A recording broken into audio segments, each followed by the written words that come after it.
Welcome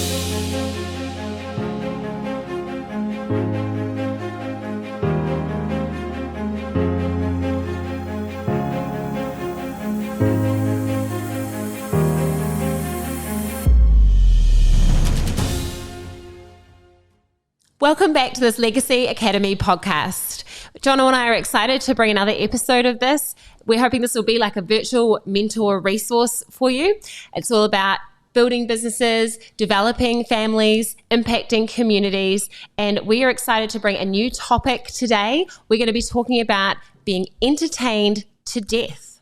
That's right. We are talking about entertained to death, and it's great to be back. Legacy Academy, exciting project that we're working on together, which has been a lot of fun, and we're just getting started, and we just love doing life together, don't we, babe? And looking beautiful today. Thank you. So I'm excited to have this chat. We're talking about something that's probably been so significant for us as individuals and as a couple, as a family. Massively. And something we're constantly battling with, right? Being entertained. And we're constantly fighting for attention, not only in relationships, but also there's companies out there, there's businesses, there's churches, there's community groups, there's mobile devices, TV, Netflix, all these things that are constantly fighting for our attention. And so we want to chat about that today, because if we're not deliberate and we're not intentional, we can end up being entertained through our lives.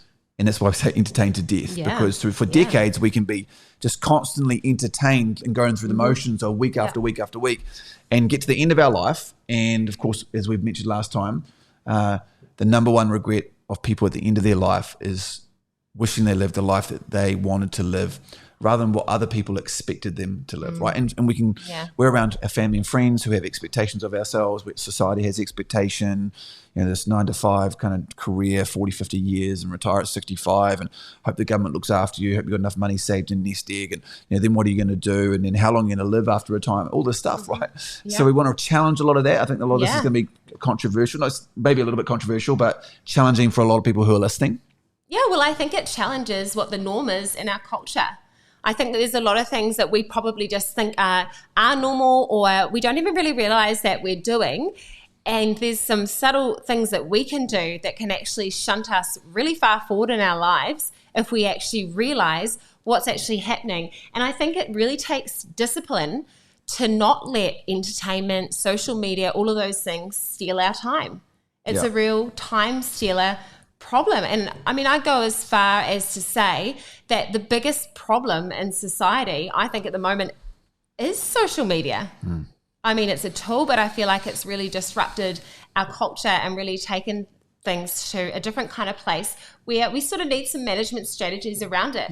And the entertainment industry as well, and all that brings to us. It seems enticing and fun, but have we ever stopped to really think about the series that we're watching, how much time that might be sort of soaking up, right? So look, we're not here to debate whether social media is a good thing or not, but we are here to talk about the potential catastrophic effect on these things on our lives if we're not careful, right? And we say that because these are areas that we struggle in, right? TV, our phones. Me personally, I shouldn't speak for you, but I know that my phone, and we'll talk about this a little bit here in this conversation, but my phone is the most amazing tool and resource that we have in communication, and you can build businesses out of a mobile device like this.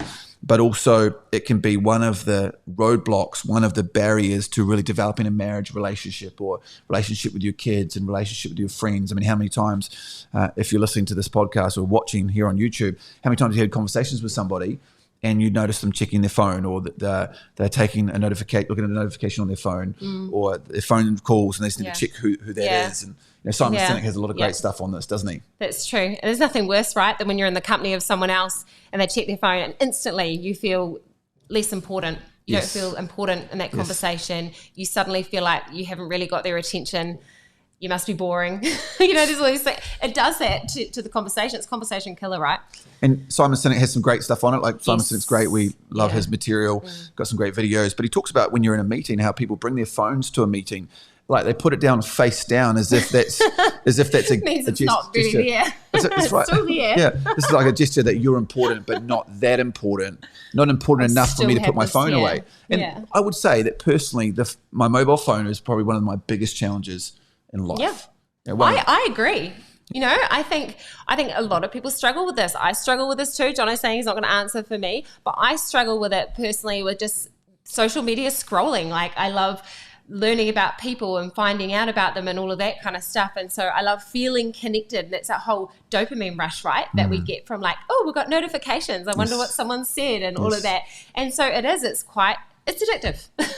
So it's like to be able to put the right boundaries around our lives to manage it. Yeah, absolutely. And look, this topic is huge, right? But there's so many offshoots of different areas we could talk about today. Yeah. I mean, social media is one of them. I mean, time management really is a core of what we're talking about today when it comes to entertainment and social media and technology, to be more intentional with our time. And time management has been something that we've been really fortunate to be taught by lots of amazing people who are great in this area. Like we don't consider ourselves experts in this, but we have developed some skills. We've put boundaries in place in our family, in our relationship.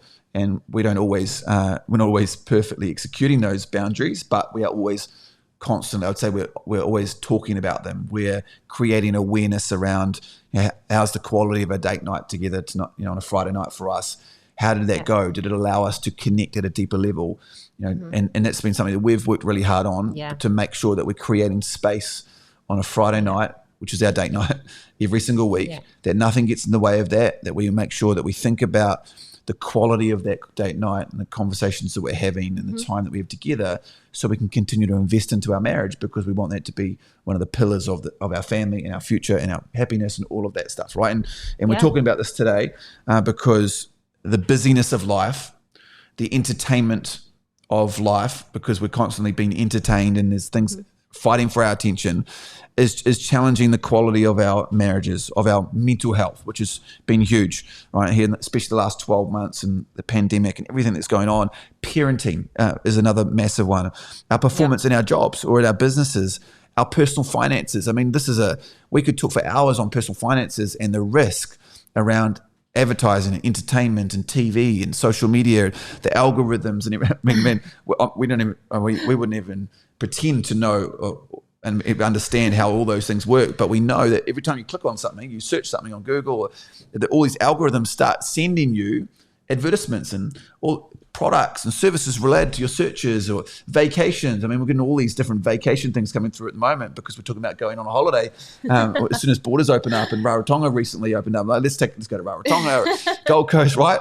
And so it's really challenging. It's a really important topic, this one. Like, if you're listening today and watching, I really just encourage you just to be open-minded and embrace just a different level of thinking when it comes to thinking about how we're so entertained and the effect that might have on our relationships and the quality of our life, and more importantly over years and decades, and what kind of compound effect it's going to have on the fruit in our life, as far as kind of the fulfillment and how the progress of our personal growth, what we're reading and learning and listening to, our marriages, of course, over decades, and our relationships with our kids, which is such a short period of time. Yeah. And we've got these few short years to invest into our children. Yeah. You and I talk about this all the time because we're constantly trying to be better and we're constantly making mistakes around our parenting.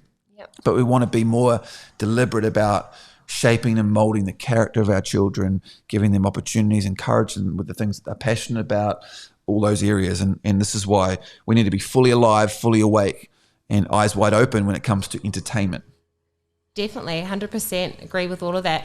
I think, when Jono was talking about Friday nights, our date night, having those parameters around our phones, we try to put them on silent, on flight mode, right, so that we can be completely present.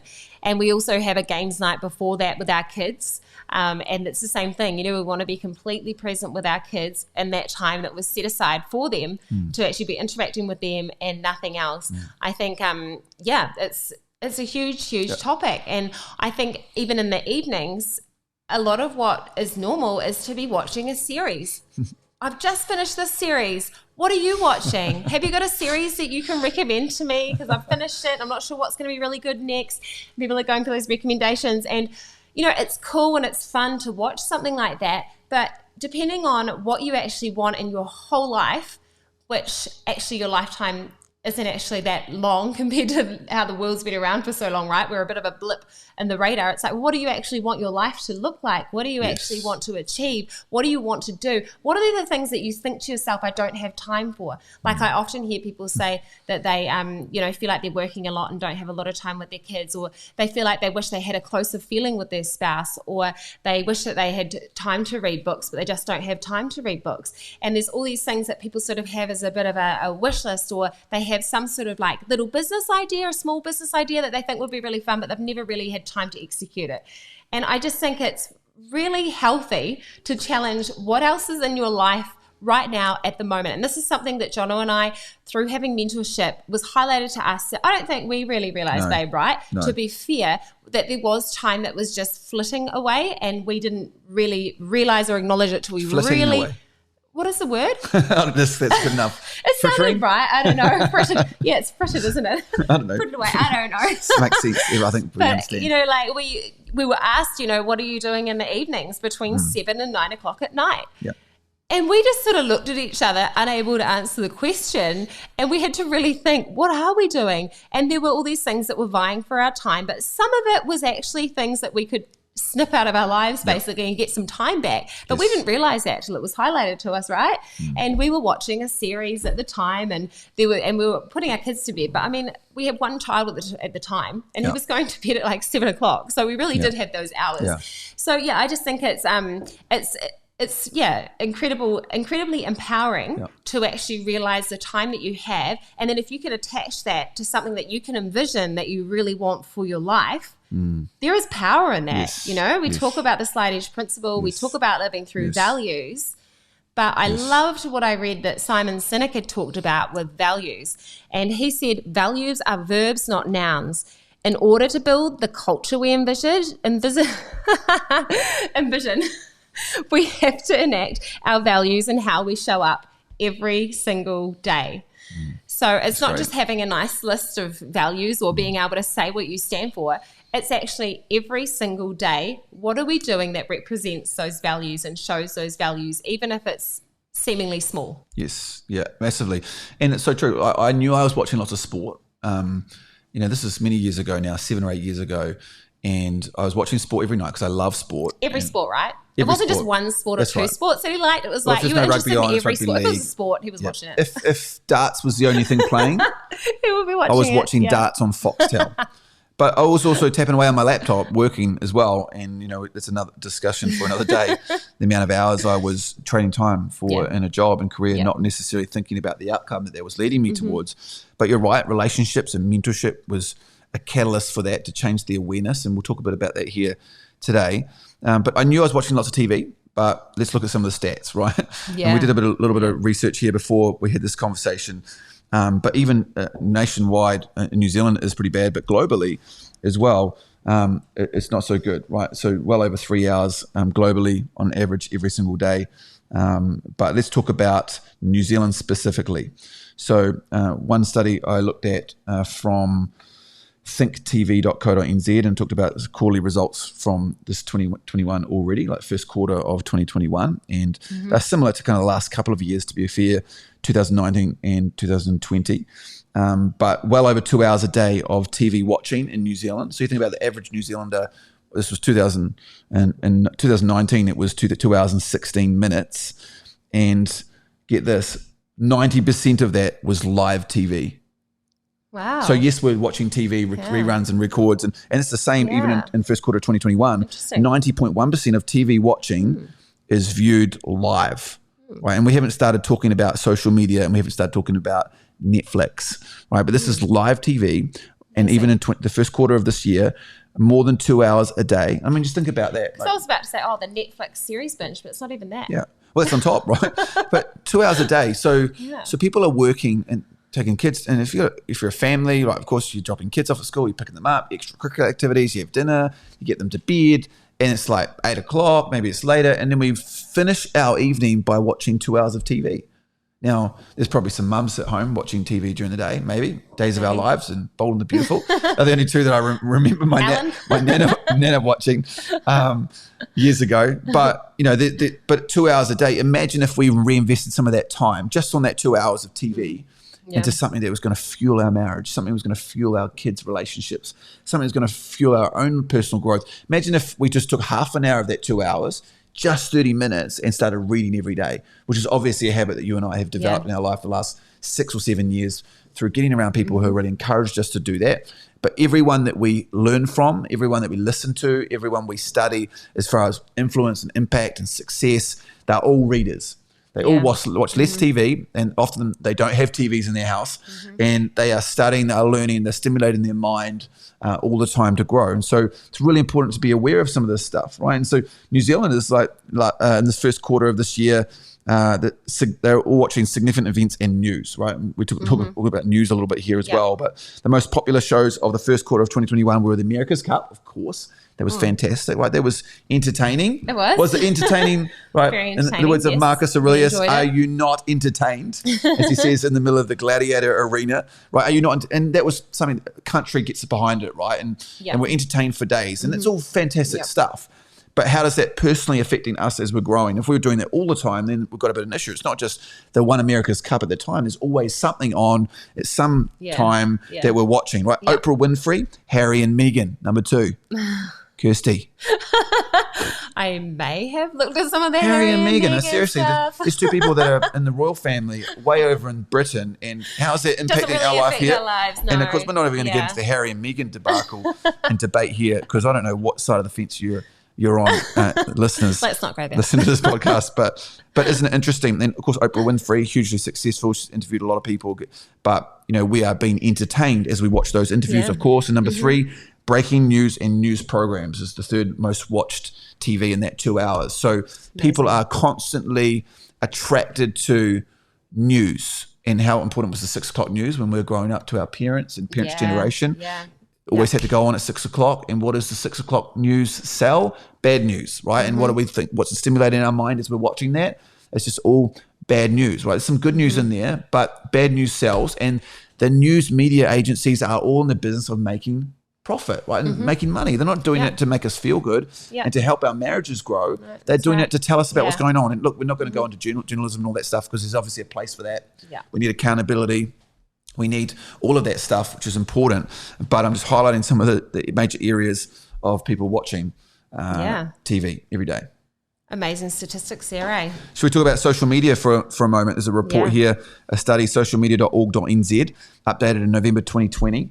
According to 2019 research, this is Hootsuite and We Are Social, 3.6 million Kiwis are active social media users. 3.6 million, it's a lot out of the team of 5 million that we've been hearing about.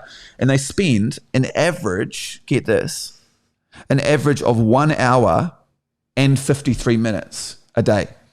So social media is not TV, right? But I know you pointed out before that, well, maybe people are watching social media. Could be both, they're scrolling while they're watching TV, but another 2 minutes, but it's maybe some overlap, but not all full 2 hours, right? That's true. And so we're constantly being engaged and entertained through social media. And look, we're not even interested in the debate of, but social media, it's important for me to connect with people and feel good. And that's probably a major cause of some of the mental health challenges we have today. And online bullying, and people feel like they can say anything without a real name, and not be accountable for what they say. We're seeing a lot of that at the moment. People just want to share their opinion or give some advice in one area that have any credibility or any results or any fruit in that area, but they feel like they can say what they want and post something on social media. Everybody's got a platform. And that is part of the entertainment arena, right? Our attention has been grasped by these people that feel like they can say something when they don't even know if it's factual or not. It's not even necessarily the truth, but we're being bombarded by this. And so that's why it's so important to be fully aware of that, okay? And attention span comes into this, doesn't it, as well? As far as entertainment. Yeah, well, back in 2000, they were saying that the average of humans' attention span was 12 seconds long. By 2013, it was down to 8 seconds. I think that's still about what it is now. And a goldfish apparently has the attention span of 9 seconds. So we have less attention span than a goldfish,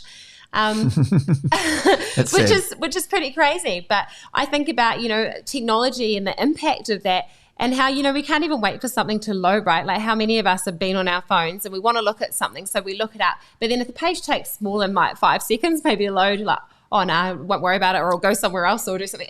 It's lost you. Yeah. So just that instant fix all the time and getting it quick has become just a part of like the generation. They've talked about microwave generation for a long time now, but it's, got faster than the microwave now, I think. So massively. And it's a bit of a vortex, isn't it? You and I both know as you dive down the rabbit hole of YouTube spiraling, or that maybe that's not your issue, but certainly me. Not so much. You watch some Iron Man YouTube video, or most people show you another one that you like. And you get excited about the things, because it's what they do. They show you the things that you like, the things that you like watching, and you can end up spending all this time, right? A couple of hours a day on social media instead of spending some time with your son or your daughter, or telling your wife or your husband that you love them, or maybe I don't know, reading a good book that's going to help you instead of watching all the bad news on the news every single night and binge watching the news, or a TV series or whatever it is, and finding out. I mean, isn't that crazy?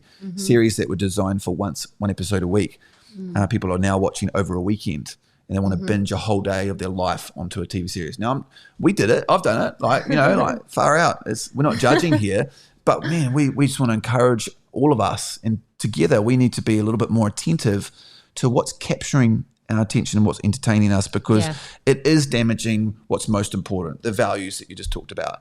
Right? What's most important in your life, and asking those questions, and are we making good decisions? And the scary thing about that is that when you do fill it with sport and Netflix and social media and live TV, it's very quick to fill all that time.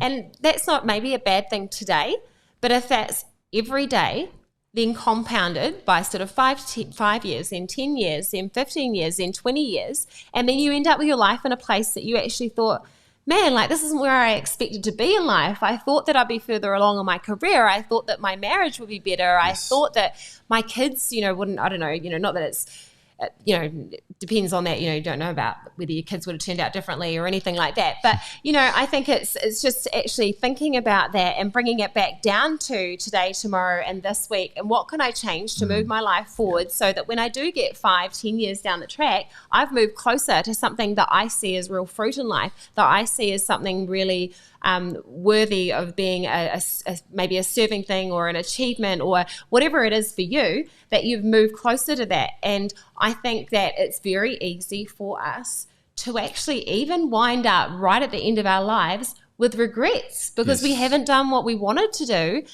But a huge part of that was that there's just so much entertainment all around us. It's just hijacking our mind on a daily basis, and we're not fully present, and it's like we're just not fully awake. And I think, it's just we have to wake up and actually realize that we need to be living out every single day, enacting those values and thinking about where we want to be. Yeah. Or we might be disappointed. Yeah. We're going to live in regret, right? And this is an area that we've worked really hard on the last few years, and we still are entertained. We watched the Friends reunion last night. Last night? It was last night. It was last night. We watched it a night late. We started watching it too late at night the night before, and we're like, okay, we'll wait till date night.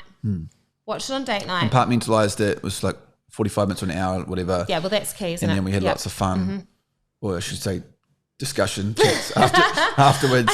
Was that date night? I think the thing is, though, with entertainment is that it can be light and it can be happy and it can be fun. Yes. And even, when you watch a really good movie, it can take you somewhere that actually motivates you and actually gives you that rush of like, man, maybe I can do more with life than I thought. So, it's not always necessarily a bad thing, is it? We're not saying like, never watch TV. There's no, you shouldn't do that. You shouldn't do social media, all of that.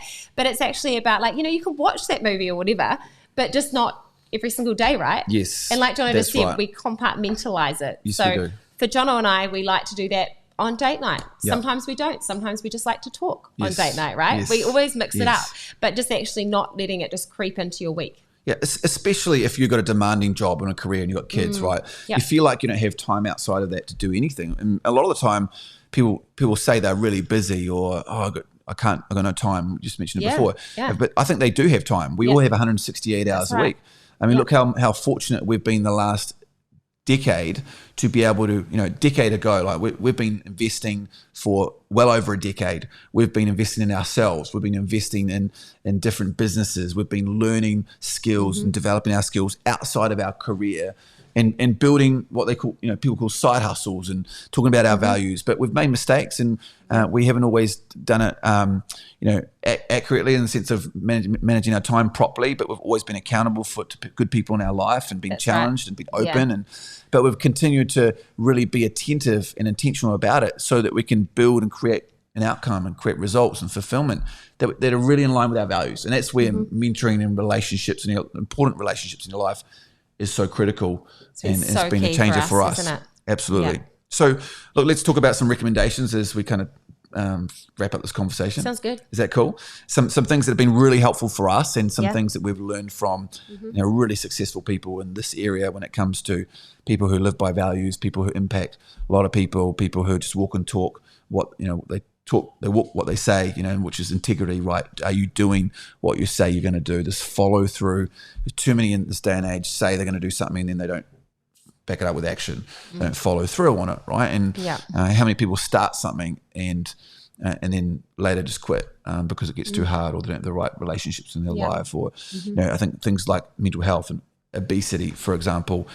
Talk about the vortex of YouTube. Well, there can be a vortex kind of this rabbit hole of just not exercising because you don't feel like you have time, and then just eating bad food, like you don't have a good diet, and sitting on the couch and being entertained by TV, and it doesn't help you grow, right? It doesn't help you get fitter and healthier, and this is causing a lot of these problems. We all want to eat when we're watching TV, right? I think that's the problem. Absolutely. Okay. Cool. All right, let's talk about some of these things, some recommendations here that we've found really useful in areas that we're always working on that might be useful to the listeners if you're listening to this or watching this podcast, right? And so know your values. We touched on values. It's always got to start there. What are your values? What's important to you? Is it family? Is it integrity? Is it service? Is it courage, faith? Could be any kind of value, right? It could be excellence. Lots of different values. There's hundreds, literally, and you can read some Brené Brown stuff about values. Brené Brown's books are amazing. So if you're really wanting to dig into that, dive deep into values, I think Dare to Lead was the one that I found that has a page, just full of like all these different values, and she encourages you to sort of, get it down to about 2. Start with Why, Simon Sinek, great book. It's always important before you even, direct your time and your finances and your energy and your focus to think about, why would I want to direct my time in that area, or why do I want to change some of these habits? If you feel like you're just entertained all the time and you kind of do a little bit of a measuring exercise and you go, okay, how much time am I watching TV during the week, or how much time am I Facebook scrolling, or how much time do I really have available to go for a run or go out for a 20-minute run at lunchtime when I do have the time, a break during work or whatever it is.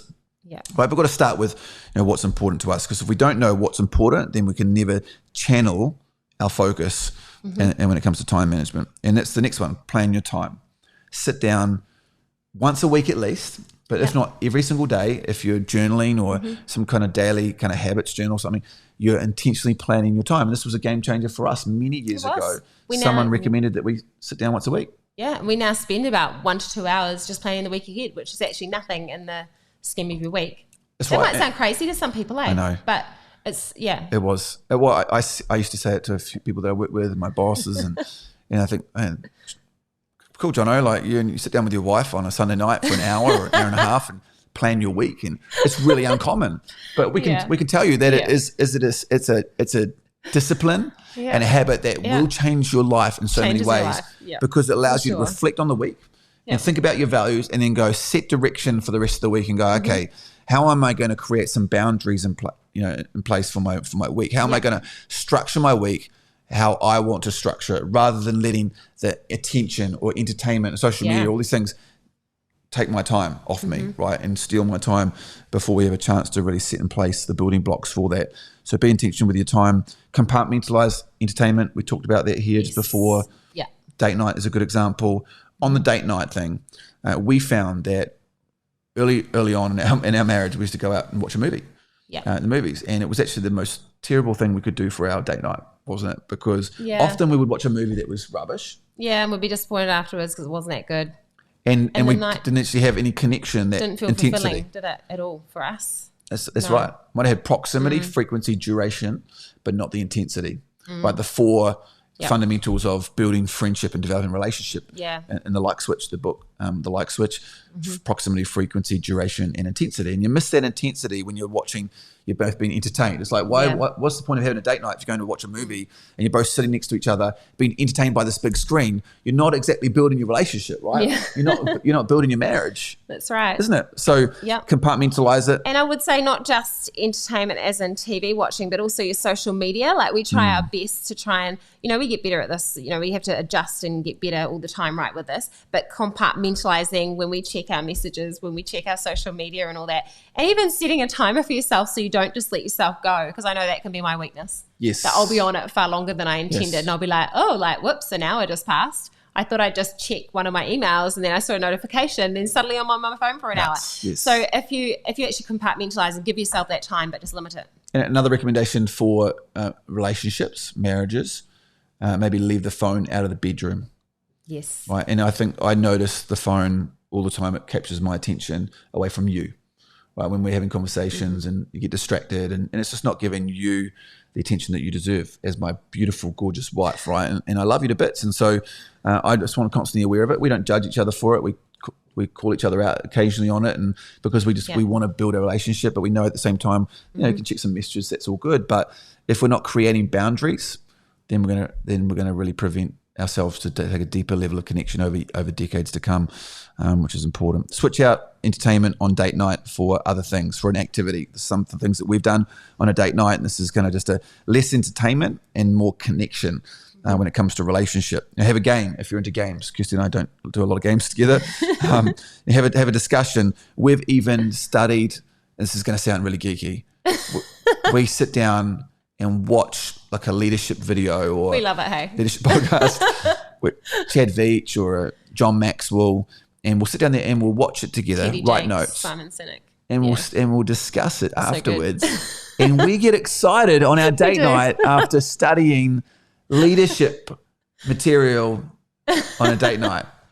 Hello, Jono and Kirsty. We're being real. Telling the truth here. Hey, it's so rewarding. Don't we? Yeah. Study a topic, maybe watch something on relationship, and watch a relationship video. Listen to a podcast together, discuss it, dream together.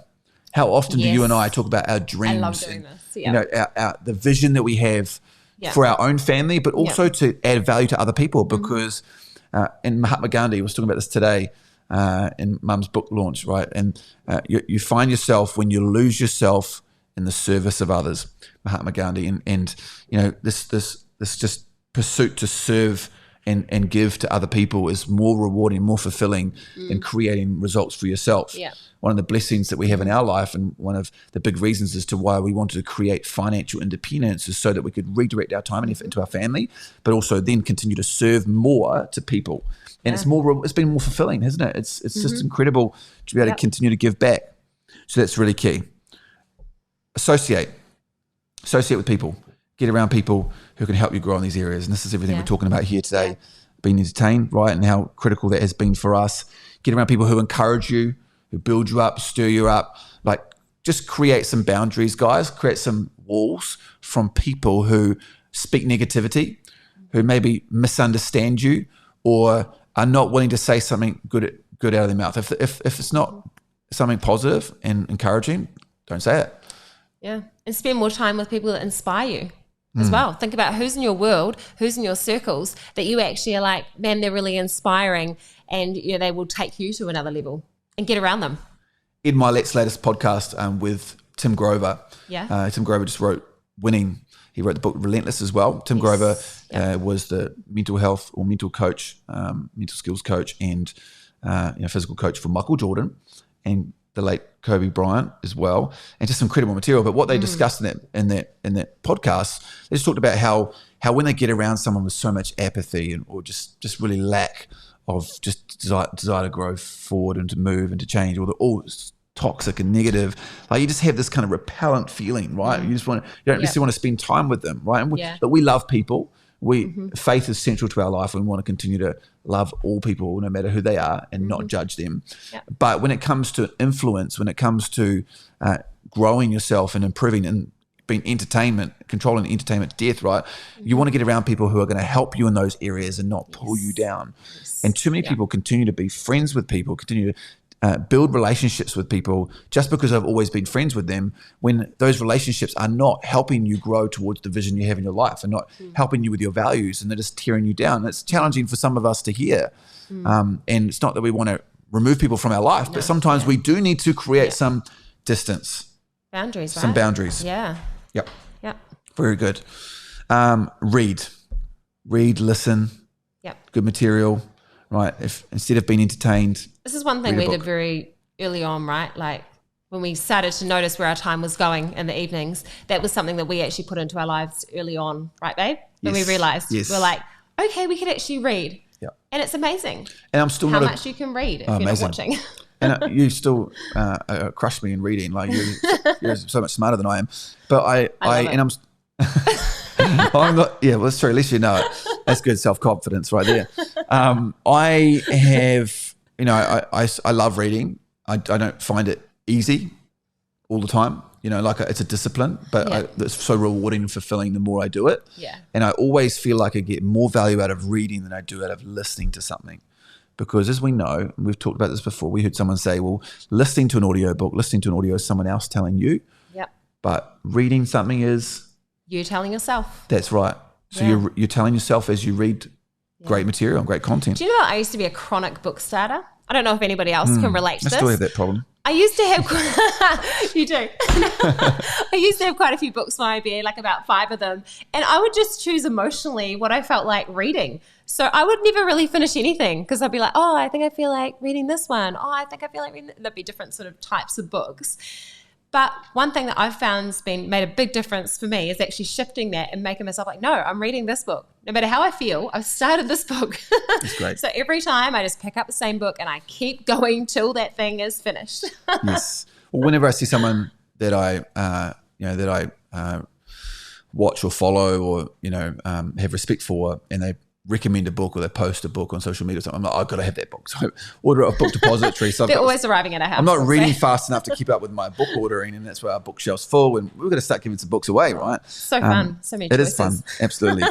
Absolutely. Look, and lastly, find a mentor. And this is obviously a big topic. We will do a podcast or two on mentorship and how important it is, right? And how important it is to make sure you're getting mentorship from people who have the fruit that you want in your life. And this is so important, right? And this is not just a mentor from a YouTube video or Gary Vee, Tony Robbins. They're not your mentors, right? Unless you're personally working with them. Of course, there might be some people listening who do get mentored by them. We know people who are mentored by John Maxwell, right? Yeah. We are very close to some amazing leaders who are personally mentored by John Maxwell, right? And we're kind of indirectly getting that value from some incredible people like that. But it is relational. Mentorship is relational, and I believe there needs to kind of be some skin in the game. There needs to be some partnership involved where you build that relationship of trust over time. You don't just get a mentor because you sign up to something. You don't just get a mentor because you're matched on some platform. Think about like Tinder and people matching for dates. That's not the way mentorship works. You build a relationship, you earn the access to someone who has what you want. Who has that relationship that you want, the marriage that you want, maybe the parenting. For us, someone who's further down the track with kids older than us is someone we should be learning from when it comes to mentorship. And maybe financial is a big one, right? You don't take financial advice from somebody who doesn't have the financial results, right? And how often do we see this all the time? People selling something or promoting something from somewhere or giving their opinion on something, but they don't actually have the experience, they don't have the longevity, they don't have the credibility in that area to talk about that. And so we still listen to them, right? And so mentorship is really important. And so when you're looking for mentors in different areas of your life, whether it's spiritually, financially, whether it's someone in a sporting arena, fitness and health, or you don't go and learn from someone about your fitness from someone who might never exercise or eat terrible food, right? That's right. It's just a simple one. It's pretty obvious. It's like we talk about with property, right? Somebody reads a stuff article and then they give you the advice because of a stuff article they've read. Are you going to take that advice? Then they have no property, but they've read a stuff article. So it's just making sure that you filter and you really think carefully about who are you getting mentorship in this area. Does that make sense? Always a good question to ask yourself. Does this make sense? Yes, absolutely. And look, just a couple of key important questions to ask when you're looking for mentorship is, do they have the fruit that you're looking for? Are they able to help you? Yep. Do they actually have the ability to help you in the area that you're looking for a mentor? And are they willing, right? Because you might know someone who has results, but they're not willing to help you. So is that person willing to help you? Or are they indirectly, do they have the ability, and are they willing to help you grow and move forward? And lastly, I think this is an important one. Are they going to be with you long term? Is there some kind of long-term relationship there? Or are you just going to pay them some money for some consultancy or something? And then you never see them again? Right? Yeah. That you might want some specific legal advice or accounting advice or whatever it is in a specific thing. You might get an architect to draw you some plans for your house. And that's all important. You need to go to those people for those things. Yes. But when it comes to life, like is that mentoring relationship, and look, life happens as well. You can't guarantee they're going to be with you long term. But is there this kind of expectation and hope that they are going to be with you long term, so that you can do life together? Yeah. As we know, when someone says, well, how do I know I can trust you? Give me 25 years and I'll prove it to you. And it's always, the proof is always in the longevity of the commitment and the follow through, which is all about integrity and character. Yes. Around values, so important. So, hey, I could just sit here and watch you for the rest of this night, but this is the end of our Legacy Academy podcast, and we're talking about being entertained to death in this episode, and it was exciting to chat. I hope that it was value to you. I hope you got some value from it and took lots of notes. Please recommend the podcast. Make sure you subscribe to the YouTube channel, subscribe on Apple Podcasts, Google, Spotify, all the major platforms. Recommend it to your friends. And hey, we're going to have an opportunity to interview some great people over time as well. We're going to bring as much value and content as we possibly can, because we want to help people grow in all their areas, and we want to challenge people on some of these topics. But this is the Legacy Academy podcast. Your host, Jono Kirsty Rowe, and we look forward to seeing you again next time. See you next time.